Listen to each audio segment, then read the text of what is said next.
Hello बच्चों, let's read this question. This question says that in the question two statements are given as statement 1 and statement 2. तो basically इस question में हमें दो statements given है, statement 1 and statement 2, and we have to mark the correct choice as option 1, statement 1 is incorrect but statement 2 is correct. Option 2, statement 1 is correct but statement 2 is incorrect. Option 3, both the statements are incorrect, and option 4, both the statements are correct. Statement 1 is given as sexes are separate in S. calmenthis as males and females are indistinct, and statement 2 is given as alimentary canal is complete in roundworms with undeveloped muscular pharynx. अब अगर इस question के मैं की concept की बात करूं तो इस क्वेश्चन का जो की कॉन्सेप्ट है वो है बच्चों phylum Aschelminthes. Let me write it over here. It is phylum Aschelminthes. Right. अब सबसे पहले तो देखो जो फाइलम एस्केलमेंथिस के मेंबर्स होते हैं बच्चों, इन्हें हम कॉमनली राउंड वॉर्म्स भी बोलते हैं. इन्हें हम कॉमनली क्या बोलते हैं? राउंड वॉर्म्स भी बोलते हैं. और इन्हें हम राउंड वॉर्म्स क्यों बोलते हैं? क्योंकि इनकी जो बॉडी का क्रॉस सेक्शन होता है वो बच्चों सर्कुलर होता है. राइट. अब हम फाइलम एस्केलमेंथिस के कुछ कैरेक्टर्स के बारे में बात करेंगे. सबसे पहले बच्चों ये एक्वाटिक भी हो सकते हैं या फिर ये टेरेस्ट्रियल भी होते हैं, और they can be terrestrial. Right. अब जो एस्केलमेंथिस हैं ये बच्चों फ्री लिविंग भी हो सकते हैं, या तो ये फ्री लिविंग होते हैं या फिर ये एज अ पैरासाइट भी एक्ट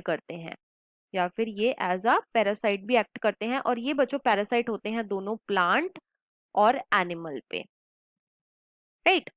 नेक्स्ट जो फाइलम एस्केलमेंथिस होते हैं बच्चों, इनकी जो सिमेट्री होती है वो कैसी होती है? वो होती है bilateral symmetry. They are bilaterally symmetrical animals. Next जो राउंड वॉर्म्स होते हैं इनके अंदर बच्चों हमें 3 जर्म लेयर्स देखने को मिलती हैं. मतलब कि ये कैसे होते हैं? ये होते हैं ट्रिप्लोब्लास्टिक. नेक्स्ट जो इनका कैरेक्टर आता है वो ये है कि बच्चों इनके अंदर organ system level of organization हमें देखने को मिलता है. Organ system level of body organization जो है वो देखने को मिलता है. नेक्स्ट जो इनका कैरेक्टर आता है वो ये है कि बच्चों ये सूडोसीलोमेट होते हैं. These are pseudocoelomate. राइट. मतलब कि इनके अंदर जो ट्रू सीलोम होता है वो प्रेजेंट नहीं होता. इनकी जो बॉडी कैविटी होती है वो मीजोडर्म से लाइन नहीं होती, लेकिन जो मीजोडर्म है वो बच्चों एंडोडर्म और एक्टोडर्म के बीच में स्कैटर्ड होती है एज अ पाउच. तो जो एस कैलमेंथिस के मेंबर्स होते हैं वो कैसे होते हैं? वो होते हैं बच्चों सूडोसीलोमेट. नेक्स्ट हम बात करेंगे अबाउट द एलिमेंट्री कैनाल.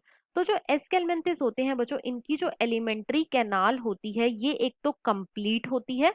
ये कैसी होती है? ये एक तो कंप्लीट होती है, और साथ ही साथ ये जो एलिमेंट्री कैनाल होती है बच्चों, इसके अंदर एक मस्कुलर फेरिंग्स होता है जो कि काफी ज्यादा वेल डेवलप्ड होता है.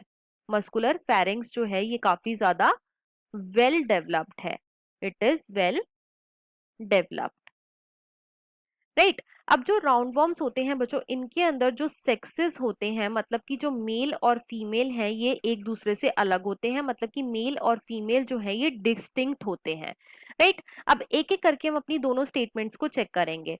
स्टेटमेंट 1 में हमें गिवन है sexes are separate in Aschelminthes as male and females are indistinct. तो बच्चों ये ऑप्शन हमारा इनकरेक्ट है. क्यों?